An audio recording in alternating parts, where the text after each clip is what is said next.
गोलू मोलू और पक्के दोस्त थे। गोलू जहाँ दुबला पतला था वहीं मोलू मोटा गोल मटोल।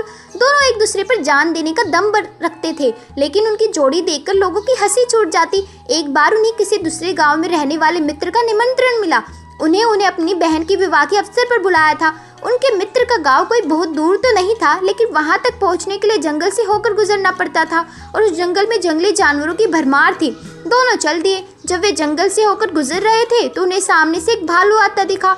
उसे देखकर दोनों भय से थर-थर कांपने लगे। तभी दुबला पतला गोलू तेजी से दौड़कर एक पेड़ पर जा चढ़ा, लेकिन मोटा होने के कारण मोलू उतना तेज नहीं दौड़ सकता था। इधर भालू भी निकट आ चुका था, फिर भी मोलू ने साहस नहीं खोया। उसने सुन रखा था कि भालू मृत शरीर को नहीं खाते। वह तुरंत जमीन पर लेट गया और सांस रोक ली। ऐसे अभिनय किया कि मानो शरीर में प्राण ही न हो। भालू गुरगुराता हुआ मोलू के पास आया, उसके चेहरे व शरीर को सूंघा और उसे मृत समझकर आगे बढ़ गया। जब भालू काफी दूर निकल गया तो गोलू पेड़ से उतरकर मोलू के निकट आया और बोला, मित्र, मैंने देखा था भालू तुमसे कुछ कह रहा था। क्या कहा उसने? मोलू ने गुस्से में भरकर जवाब दिया, मुझे मित्र कहकर ना बुलाओ। और ऐसा ही कुछ भालू ने भी मुझसे कहा है। उसने कहा, गोलू पर विश्वास न करना, वह तुम्हारा मित्र नहीं है। सुनकर गोलू शर्मिंदा हो गया। उसे आभास हो गया था कि उससे कितनी बुरी भूल हो गई थी। उसकी मित्रता भी सदैव के लिए समाप्त हो गई।